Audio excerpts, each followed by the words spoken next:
Guys what's up, कैसे हैं आप सब लोग। मेरा नाम है आशीष सचदेव और इस वीडियो सीरीज में हम लोग डिस्कस करने वाले हैं सीए इंटरमीडिएट की ऑडिट।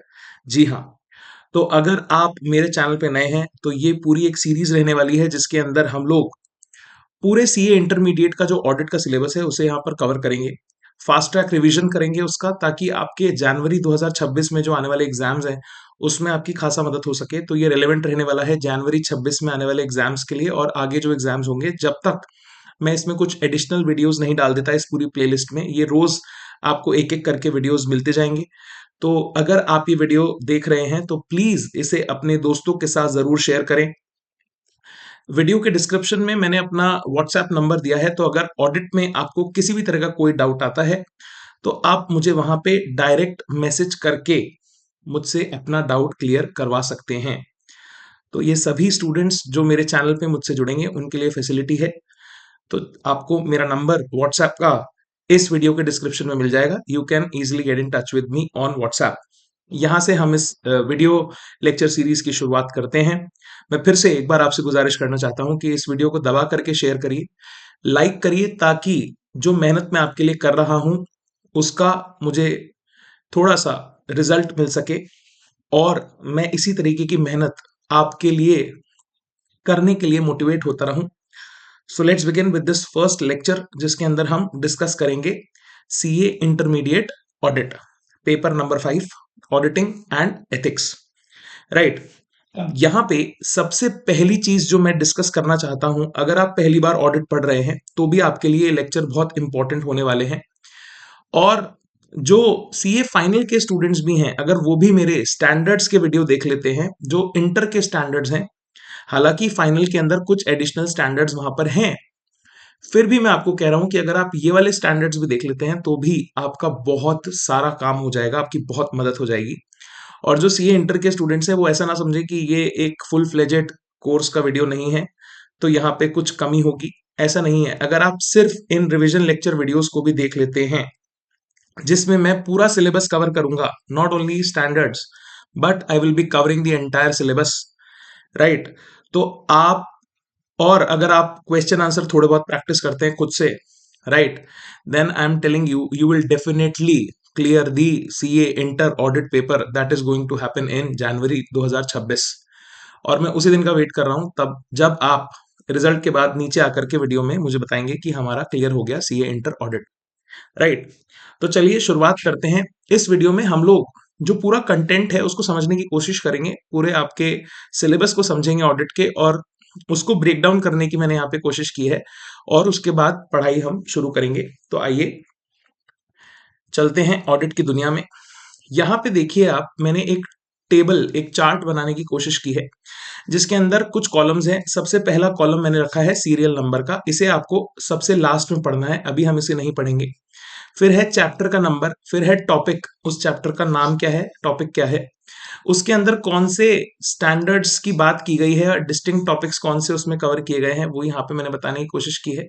और यहाँ पे मैंने माइक्रो टॉपिक्स लिखा है, हालांकि मैंने ये कॉलम अभी खाली छोड़ा है, तो स्टूडेंट अगर ये लिस्ट लेते हैं तो आप, अगर इस तरीके की लिस्ट आप बनाते हैं तो आपके लिए खासा ये काम आ सकती है। मैं ये लिस्ट अपने व्हाट्सएप पे जो मेरा चैनल है उस पे मैं शेयर कर दूंगा, तो आप वहां पे भी मुझसे जुड़ सकते हैं, लिंक आपको डिस्क्रिप्शन में मिल जाएगा। राइट। तो सबसे पहला चैप्टर आपका है nature, objective and scope of audit. यहाँ पे मैंने मार्क्स आपको नहीं दिए हैं कि कितने मार्क्स का वेटेज है, कवरेज है।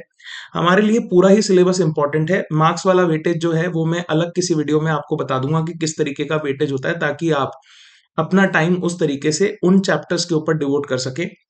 हालांकि मैंने अपने चैनल पे कुछ समय पहले एक वीडियो बनाया था जिसके अंदर मैंने 80 दिन की स्ट्रैटेजी शेयर की थी, वहां जाकर के आप वो स्ट्रैटेजी भी देख सकते हैं, उस वीडियो को भी आप देख सकते हैं, वो आपको मेरे चैनल पे मिल जाएगा।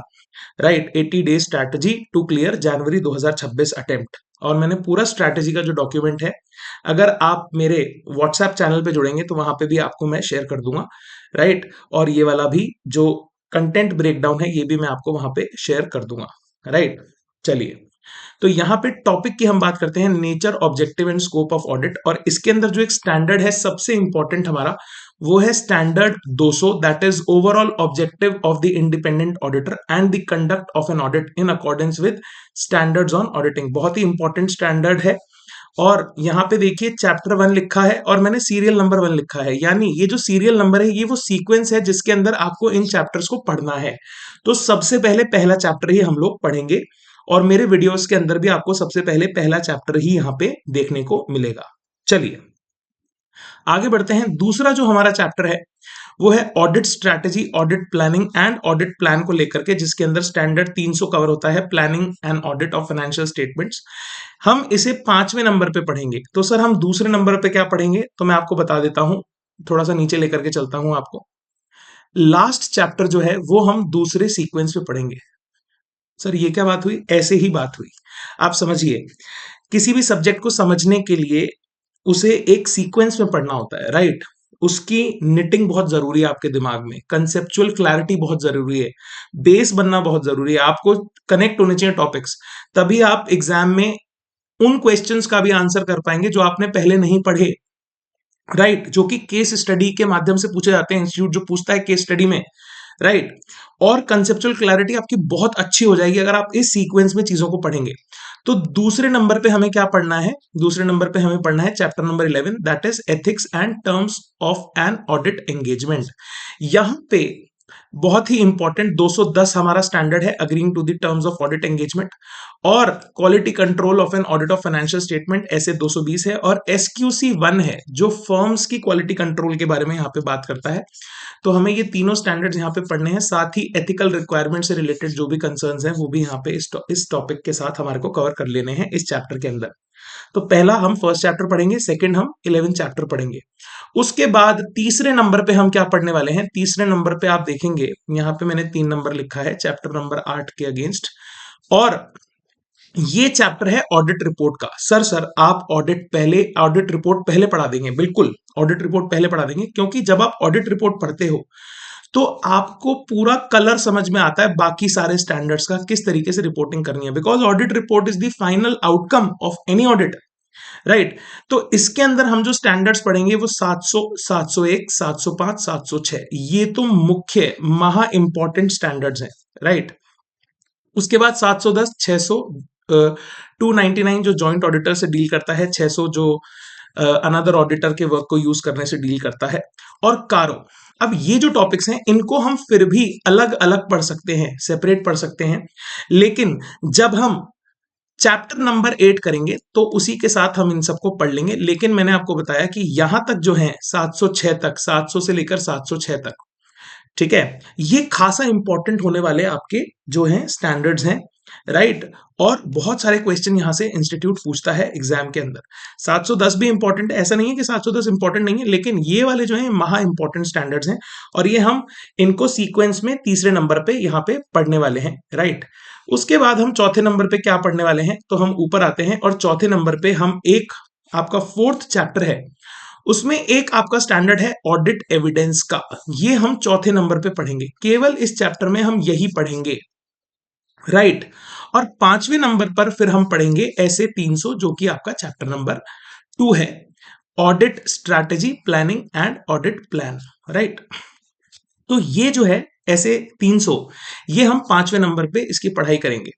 लेकिन आप देखेंगे 4.1 यहां पे लिखा है, यानी 4.1 के बाद 4.2 आएगा, राइट। तो 500 के बाद हम पढ़ेंगे 315 और 330, that is identifying the risk of material misstatement through understanding entity and it's environment. Client के बिजनेस को समझ करके रिस्क असेसमेंट जो करना है वो SA 315 जो है वो बात करता है इसकी रिस्क असेसमेंट की, and response to this assessed risk is talked about in SA 330। तो ये एक सीक्वेंस बना हुआ है, बहुत ही शानदार, बहुत ही ब्यूटीफुल, राइट। इस सीक्वेंस को अगर तोड़ दिया तो हमारी कंसेप्चुअल क्लैरिटी में दिक्कत हो सकती है। तो 315, 330 और 320 फिर हम यहां पे पढ़ लेंगे 4.2 में। फिर 4.3 में आप 4.3 और 5 को थोड़ा सा आगे पीछे कर सकते हैं, लेकिन मैं इसी सीक्वेंस में पढ़ाऊंगा। 4.3 में मैं फिर आपको 500 सीरीज के जितने भी जो स्टैंडर्ड्स हैं ठीक है, जिसके अंदर आपका 501, 505 external confirmation, 510 initial audit engagement के केस में opening balances, 520 analytical procedures, audit sampling. ठीक है, तो ये 500 की सीरीज वाले स्टैंडर्ड्स में आपको करवा दूंगा। कब? 4.3 वाली नंबरिंग पे। और फिर 5th नंबरिंग पे हम पढ़ सकते हैं audit strategy, audit planning and audit plan banana. Right, ये चैप्टर ऐसा चैप्टर है, बहुत ही इंपॉर्टेंट चैप्टर है और हर बार यहां से क्वेश्चन एग्जाम में पूछा जाता है, तो इसको थोड़ा हम अलग से पढ़ेंगे। 5वें नंबर पे इसको पढ़ेंगे। 4.1 पे ऐसे 500 पढ़ लेंगे ऑडिट एविडेंस, उसके बाद 4.2 पे 315, 320, 315, 330, ठीक है, और फिर 320, और उसके बाद 500 वाली सीरीज के जो स्टैंडर्ड्स हैं, और फिर 5th नंबर पे ऐसे 300 हम यहाँ पे पढ़ लेंगे। 6th नंबर पे अगर आप देखें तो यहां पे मैंने लिखा है ऑडिट डॉक्यूमेंटेशन, दैट इज 230। तो मोटा मोटी हमारे स्टैंडर्ड्स कवर होते जाएंगे। 6th नंबर पे चैप्टर 6 ही हम पढ़ेंगे, और 7th नंबर पे चैप्टर 7 हम पढ़ेंगे, कंप्लीशन एंड रिव्यू, जिसके अंदर बाकी और स्टैंडर्ड्स आते हैं कुछ अलग अलग, 500 की सीरीज के, 400 के और 200 की सीरीज के कुछ स्टैंडर्ड्स यहाँ पे आते हैं, तो ये हम उसके बाद पढ़ लेंगे। 6ठे नंबर के बाद 6 चैप्टर के बाद 7th चैप्टर। उसके बाद अब आप पूछेंगे सर 7वें नंबर के बाद हम 8वें नंबर पे क्या पढ़ेंगे? अब देखिए, जो आपके टॉपिक्स बचे, चैप्टर्स बचे, वो आपका बचा एक audit of items of financial statements वाला टॉपिक, राइट, एक आपका टॉपिक बचा ऑडिट ऑफ बैंक्स वाला, और एक audit of different types of entities, chapter 9, chapter 10, और एक आपका चैप्टर नंबर 5। राइट, ये हम अलग अलग पढ़ सकते हैं, तो इन्हें हम लास्ट में कवर करेंगे। हालांकि चैप्टर 5 जो है खासा इंपॉर्टेंट हो जाता है, इस पर भी आपका फोकस रहना चाहिए। ठीक है, शेड्यूल 3 से लेकर यहाँ पे बातचीत है, बहुत ही इंटरेस्टिंग, बहुत ही इंपॉर्टेंट चैप्टर। ये भी आपको हम पढ़ाएंगे बिल्कुल अच्छे से इन रिवीजन लेक्चर सीरीज में, तो बिल्कुल भी आपको एक भी लेक्चर जो है इसका मिस नहीं करना है। ठीक है, चलिए, तो ये था एक कंटेंट ब्रेकडाउन जो आपने देखा इस डॉक्यूमेंट में, जिसमें हमने देखा कि कौन कौन से चैप्टर्स हैं आपके और किस तरीके से आपको उनको पढ़ना है। राइट, अब यहां पे आगे बढ़ते हैं और अब हम अपनी पढ़ाई को यहां पे शुरू करते हैं। Right, so now let's begin. So now we will start with जो हमारा पहला वाला चैप्टर है, ठीक है, उसका मैंने यहां पे आपको अलग तरीके से नोट्स बना करके आपको मैं पढ़ाऊंगा। एक भी टॉपिक आपका नहीं छूटेगा, आप ध्यान रखिएगा। जो आपका इंस्टीट्यूट का मटेरियल है उसको जब आप उठा करके पढ़ेंगे, वहां से यहां पे आपको कंटेंट मटेरियल थोड़ा सा ज्यादा मिलेगा।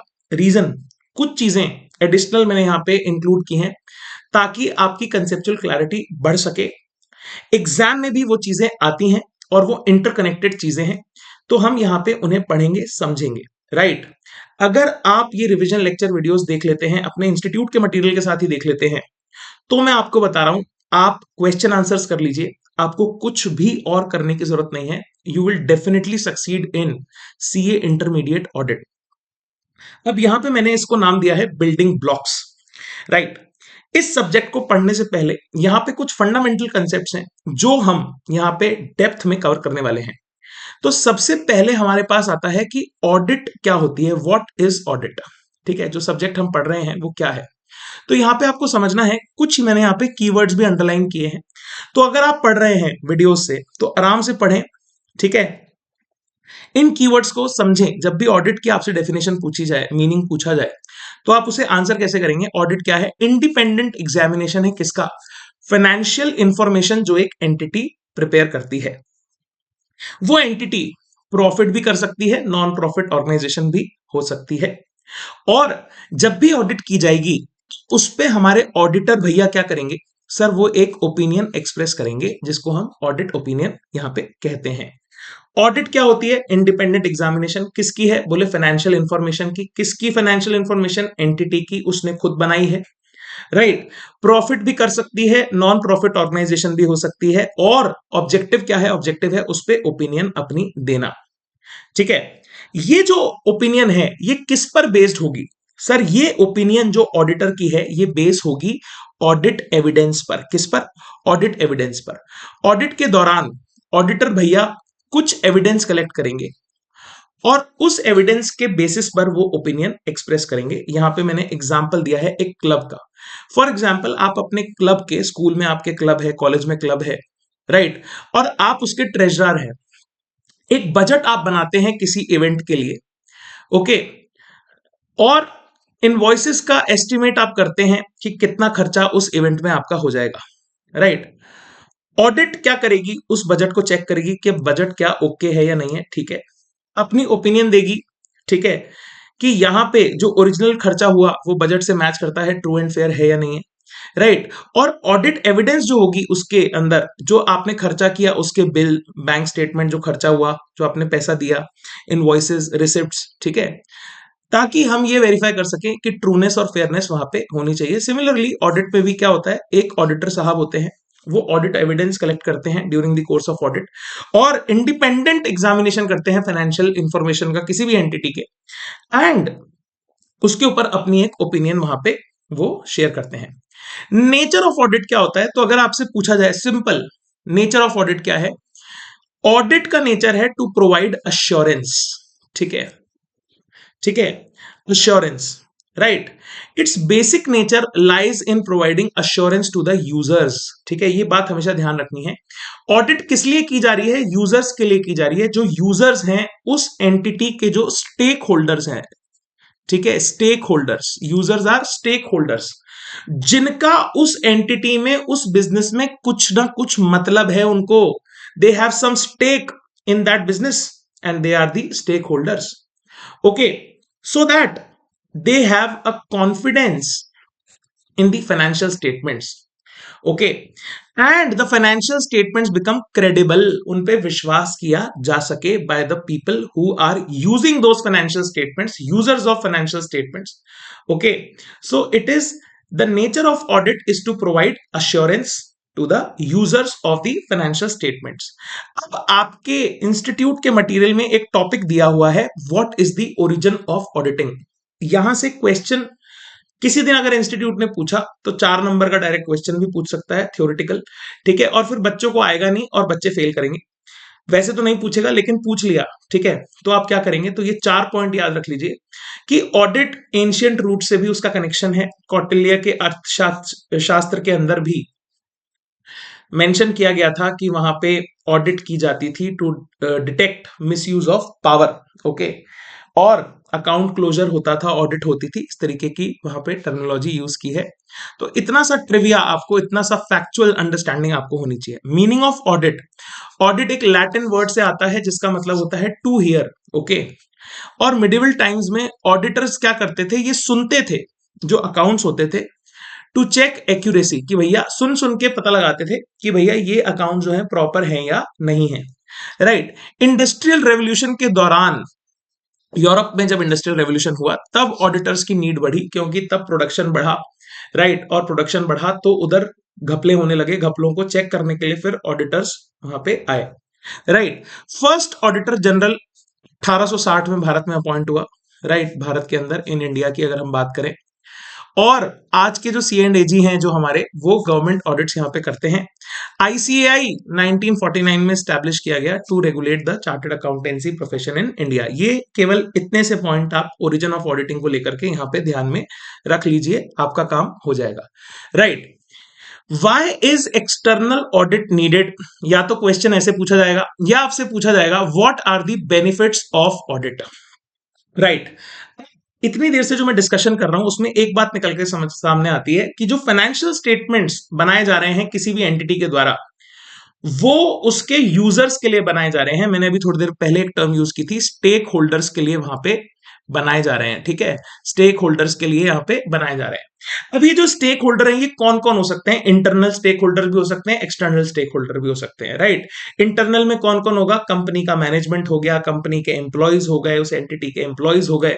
एक्सटर्नल कौन कौन से हो सकते हैं? बोले सर बैंक हो गया, राइट, गवर्नमेंट हो गई, ये एक्सटर्नल स्टेक होल्डर है, राइट। तो उनके कॉन्फिडेंस को इंक्रीज करने का काम ऑडिट करेगी कि फाइनेंशियल स्टेटमेंट्स पर किसी इंडिपेंडेंट पर्सन ने आकर के उनकी चेकिंग करी, एग्जामिनेशन करा उनका, और उसके ऊपर एक इंडिपेंडेंट रिपोर्ट जो है एक्सप्रेस करी, अपनी ओपिनियन एक्सप्रेस करी और उसको रिपोर्ट किया, राइट तो इस क्वेश्चन का आंसर जो अब आप देखेंगे पॉइंट्स के अंदर, तो मैंने कुछ वर्ड्स को यहां पे हाईलाइट किया है, तो आप समझने की कोशिश करिए। It is to increase the confidence of the users of financial statement.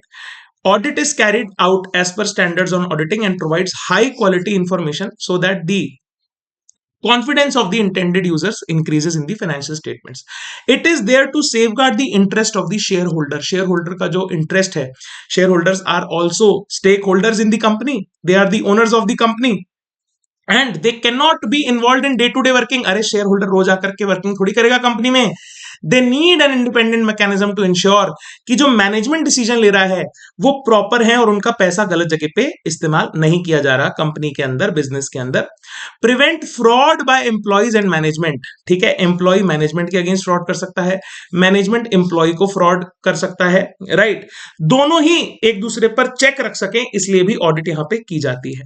Right, fraud और किसी के साथ भी नहीं होना चाहिए जिससे फाइनेंशियल हेल्थ एंटिटी की खराब हो. तो फ्रॉड के ये 2 पॉइंट हो गए, आपको समझ में आना चाहिए. लेकिन इंटरनल जो आपके स्टेक होल्डर्स हैं, मैनेजमेंट और एम्प्लॉइज, उससे जुड़े हुए पॉइंट्स हैं. फिर सरकार को मदद मिलती है ऑडिट से. ये भी एक फायदा है ऑडिट का कि अगर ऑडिट होती है तो प्रॉपर जो है टैक्स लाइबिलिटी कैलकुलेट होगी, क्योंकि प्रॉपर जजमेंट ऑफ प्रॉफिट किया जाएगा, प्रॉपर कैलकुलेशन ऑफ प्रॉफिट होगा. ठीक है, रिलायबल कैलकुलेशन होगा और उसके ऊपर फिर जो सरकार टैक्स लेगी वो भी यहां पे प्रॉपर टैक्स लिया जा सकता है.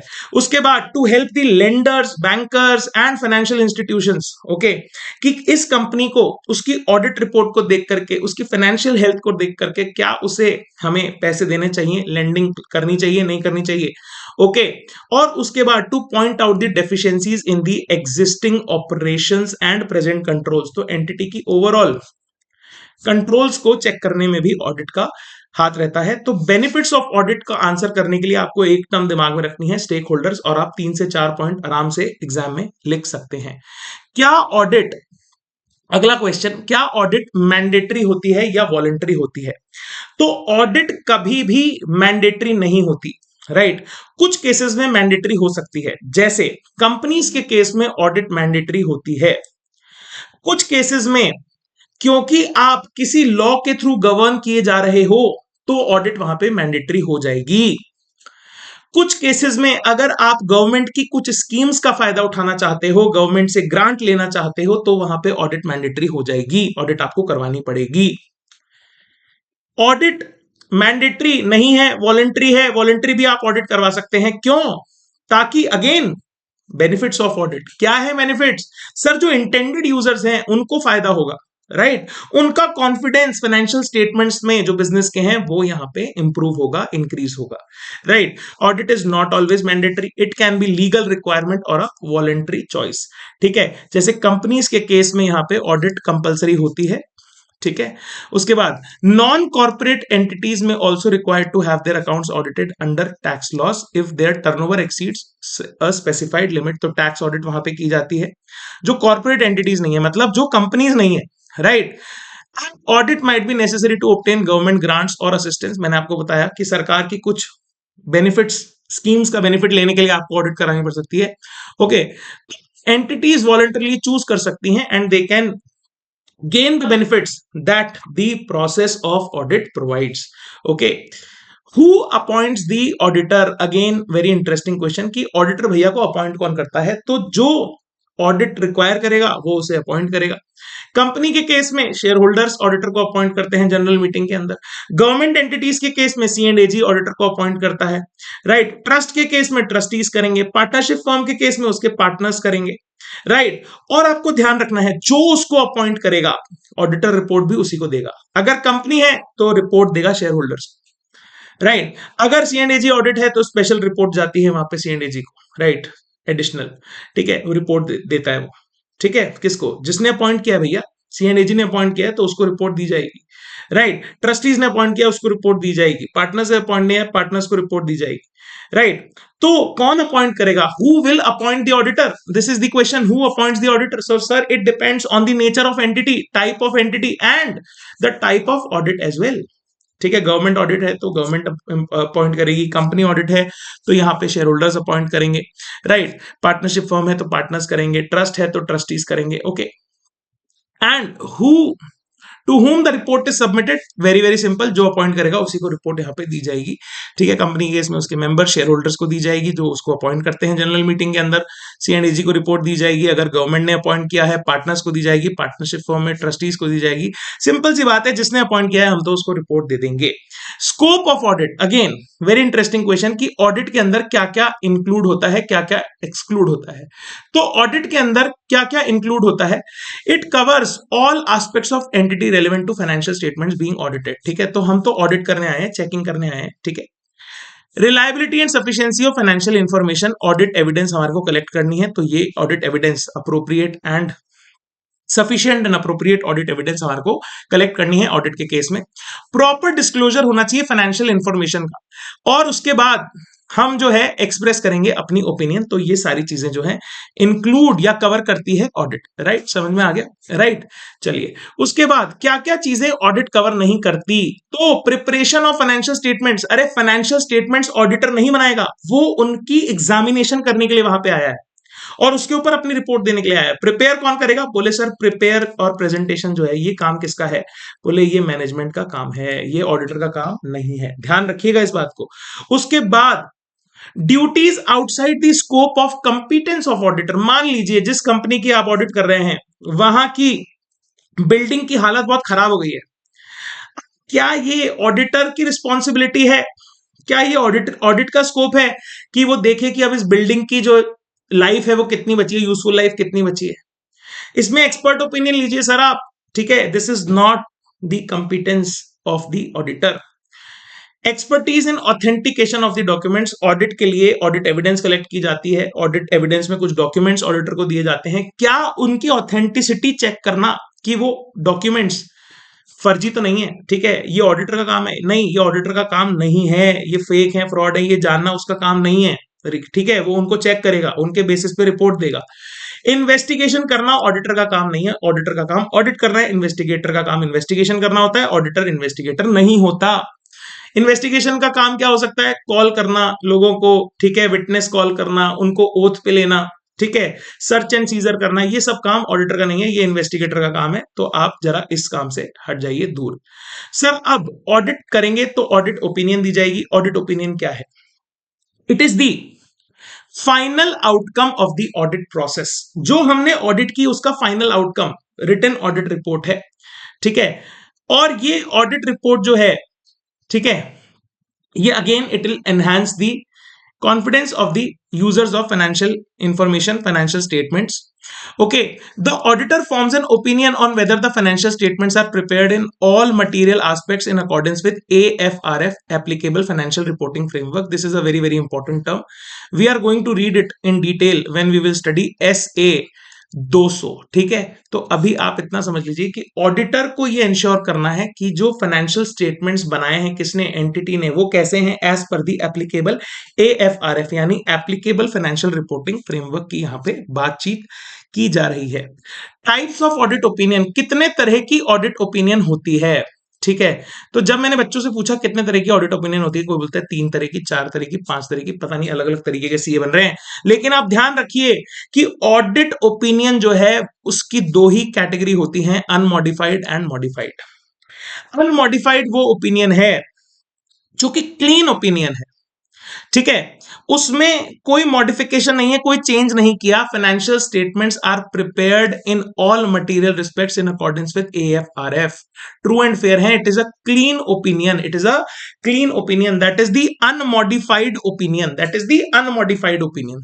उसके बाद आती है मॉडिफाइड ओपिनियन, यानी जो हमारे फाइनेंशियल स्टेटमेंट्स हैं they are as a whole not free from MMS, that is material misstatement. What is misstatement? Misstatement का मतलब होता है what is, क्या है, what is and what should be, उसके बीच का जो डिफरेंस है उसे ही हम कहते हैं MMS। अगर वो मटीरियल है तो मटीरियल मिसस्टेटमेंट कह देते हैं, नहीं तो उसको हम कहते हैं मिसस्टेटमेंट, ठीक है। मटीरियलिटी क्या होती है सर, ये भी जानना जरूरी है, जिससे फाइनेंशियल स्टेटमेंट के जो यूजर्स हैं उनकी डिसीजन मेकिंग इंपैक्ट होती है। It is a matter of judgement, ठीक है। कहां पढ़ेंगे इसे, SA 320 के अंदर मटीरियलिटी पढ़ी जाएगी, अभी नहीं पढ़ रहे लेकिन मैं बता रहा हूं, ठीक है। तो ये मिस स्टेटमेंट कैसे होने चाहिए, मटीरियल होने चाहिए, एंड हमारे financial statements they are not free from material misstatement, तो हमारी ओपिनियन क्या हो जाएगी, मॉडिफाइड हो जाएगी। ये हमने कैसे पता लगाया कि हमारे जो फाइनेंशियल स्टेटमेंट्स हैं they are not free from material misstatement, because we have collected audit evidence obtained during the audit. अब मॉडिफिकेशन इज ऑल्सो रिक्वायर्ड, ठीक है, ये तो एक तरीके की मॉडिफिकेशन हो गई कि हमारे जो फाइनेंशियल स्टेटमेंट्स हैं वो फ्री फ्रॉम मटेरियल स्टेटमेंट नहीं है, लेकिन अगर ऑडिटर भैया सफिशिएंट और अप्रोप्रिएट ऑडिट एविडेंस कलेक्ट नहीं कर पाए during the course of audit, auditor audit करने गया, वहां पे वो सफिशिएंट और अप्रोप्रिएट ऑडिट एविडेंस कलेक्ट नहीं कर पाया, तो भी उस केस के अंदर मॉडिफिकेशन ऑफ ओपिनियन होगा, और उस मॉडिफिकेशन को, इस टाइप के मॉडिफिकेशन को हम कहेंगे disclaimer of opinion. Auditor opinion ही नहीं दे पा रहा, वो डिस्क्लेम कर देगा, वो चुप रहेगा, वो कलेक्ट ही नहीं कर पा रहा, ठीक है। So there is a limitation on the scope of audit because he is not able to collect what, SAAE। Okay, so again there will be a modified opinion, ठीक है। आई होप आपको यहां पे समझ आई होगी। यहां पे एक छोटा सा ग्राफ दिया है, चार्ट दिया है, उसको देख करके हम समझने की कोशिश करते हैं कि मॉडिफाइड ओपिनियन क्या होती है, अनमॉडिफाइड ओपिनियन तो हमने समझ लिया, क्लीन ओपिनियन होती है, राइट। यहां पे अगर डिसएग्रीमेंट है किसमें, अगर वहां पे मटीरियल मिस स्टेटमेंट है, ठीक है, और ये जो मिसस्टेटमेंट है ये मटीरियल है लेकिन परवेजिव नहीं है। इट मींस परवेजिव का मतलब it does not affect many parts of the financial statements, all parts of the financial statements को इफेक्ट नहीं करता, लेकिन मटीरियल है, तो यहां पे ऑडिटर भैया मॉडिफिकेशन के नाम पे देंगे क्वालिफाइड ओपिनियन। क्या देंगे, qualified opinion.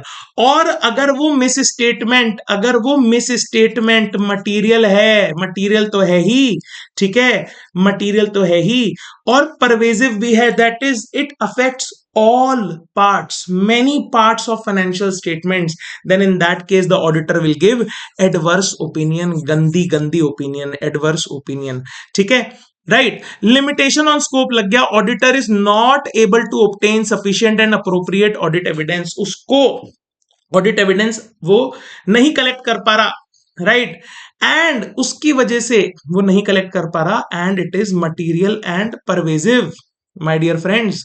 So if it is material and pervasive then the auditor will disclaim the opinion, ठीक है। ऑडिटर अपने हाथ खड़े कर लेगा, बोले भैया मेरे से मत पूछो क्या हुआ, क्योंकि मैं तो कलेक्ट ही नहीं कर पा रहा, और जो क्योंकि जिस मैटर पे मैं कलेक्ट नहीं कर पा रहा वो मैटर मटीरियल भी है, ठीक है, और परवेजिव भी है। It means it impacts many parts of the financial statements, my dear friends. Okay, लेकिन अगर वो मैटर केवल मटीरियल है लेकिन परवेजिव नहीं है, right, then again auditor bhaiya will give qualified opinion. Okay, so there are only two types of opinion, that is modified and unmodified. Unmodified is a clean opinion. Okay, yahan pe maine explanation di hai. Okay, you can also read it, it relates to SA 705. Okay, so just a quick reading will do. Qualified opinion, the opinion is expressed, auditor concludes miss statements individually और in aggregate, ठीक है, जो भी MS है, ठीक है, वो material तो है लेकिन परवेजिव नहीं है, ठीक है, तो ऑडिटर जो है वो वहां पे क्या दे देगा, क्वालिफाइड ओपिनियन दे देगा। और अगर वो sufficient appropriate audit evidence obtain नहीं कर पा रहा अबाउट मैटर्स जो कि मटीरियल है लेकिन परवेजिव नहीं है, तो यहां पे भी वो क्वालिफाइड ओपिनियन दे देगा। एडवर्स ओपिनियन कब देगा, जब वो मटीरियल भी है मैटर्स, ठीक है, मिस स्टेटमेंट के जो मैटर हैं वो मटीरियली मिसस्टेटेड हैं, साथ ही परवेजिव हैं, ओके, इंडिविजुअली या इन एग्रीगेट, ओके, तो और परवेजिव भी हैं, तो वो एडवर्स ओपिनियन यहां पे दे देगा। और डिस्क्लेमर ऑफ ओपिनियन कब देगा, जब वो सफिशिएंट और अप्रोप्रिएट ऑडिट एविडेंस नहीं ऑब्टेन कर पा रहा for such matters that are material also and pervasive, ठीक है, मटीरियल एंड परवेजिव, उसके केस में वो क्या कर देगा, disclaimer of opinion. A disclaimer of opinion is statement that auditor does not express an opinion, does not, वो कोई ओपिनियन नहीं दे रहा सर, वो कोई ओपिनियन नहीं दे रहा। अच्छा, यहां पे एक बहुत इंपॉर्टेंट पॉइंट है, ठीक है, अगर किसी दिन टफ पेपर आया तो वो क्वेश्चन आ जाएगा, 701 से जुड़ा हुआ पॉइंट है। The auditor is prohibited from communicating KAM when the disclaimer of opinion is issued unless required by law. अगर डिस्क्लेमर कर दिया ऑडिटर ने तो वो 701 के अंदर की ऑडिट मैटर भी रिपोर्ट नहीं करेगा, ठीक है, लेकिन उसे 701 के अंदर की ऑडिट मैटर रिपोर्ट करने पड़ जाएंगे in case of disclaimer when it is required by law, ठीक है, नॉर्मल केस में नहीं करेगा। अनलेस रिक्वायर्ड बाय लॉ, अगर रिक्वायरमेंट ऑफ लॉ है तो उसे KAM यहाँ पे डिस्क्लोज करने पड़ जाएंगे। वेरी वेरी इंपॉर्टेंट पॉइंट, जिस दिन इंस्टीट्यूट ने यहाँ पे घुस करके क्वेश्चन पूछा तो वहां पे बहुत सारे बच्चे निपटा दिए जाएंगे इंस्टीट्यूट के द्वारा। सिंपल समरी मैंने यहाँ पे देने की कोशिश की है, राइट। चलिए अब आगे बढ़ते हैं। तो अनमॉडिफाइड क्लीन ओपिनियन है, ट्रू एंड फेयर है, उसके बाद क्वालिफाइड, एडवर्स और डिस्क्लेमर। ठीक है, इस तरीके से 4, लेकिन वैसे 2 ही होंगी, अनमॉडिफाइड एंड मॉडिफाइड। ये तीनों किसके अंदर आती हैं? मॉडिफाइड के अंदर, राइट। What is engagement? अंगूठी बदल ली, एंगेजमेंट कर लिया? नहीं, वो वाला एंगेजमेंट की बात नहीं हो रही यहां पे। Formal agreement between auditor and client, ठीक है, टू प्रोवाइड ऑडिटिंग सर्विसेज है? नहीं, टू प्रोवाइड एनी सर्विसेज, क्योंकि यहां पे हम ऑडिट पढ़ रहे हैं तो हमने ऑडिटिंग सर्विसेज लिख दिया, लेकिन कोई भी सर्विस प्रोवाइड करेगा तो वो एंगेजमेंट ही होगा। ठीक है, the arrangement is typically formalize through an engagement letter. ठीक है, तो एंगेजमेंट लेटर दिया जाता है। ऑब्वियसली अगर आप किसी को अपॉइंट करोगे तो उसके साथ कोई कॉन्ट्रैक्ट करोगे, राइट, एक लेटर दोगे उसको। ठीक है, अब यहां पे अश्योरेंस एंगेजमेंट की बात होती है। What are assurance engagement? तो एक प्रैक्टिशनर जो है, एक चार्टर्ड अकाउंटेंट जो है, ठीक है, वो अपनी ओपिनियन देता है फाइनेंशियल स्टेटमेंट्स पे, इंफॉर्मेशन के ऊपर, राइट, ताकि जो यूजर्स हैं, इतनी देर से मैं बता रहा हूं, उनका कॉन्फिडेंस बढ़ सके। ठीक है, अब ये अश्योरेंस एंगेजमेंट के 5 की एलिमेंट्स होते हैं, आपको ये याद रखना है। क्या होते हैं अश्योरेंस एंगेजमेंट के अंदर की एलिमेंट्स?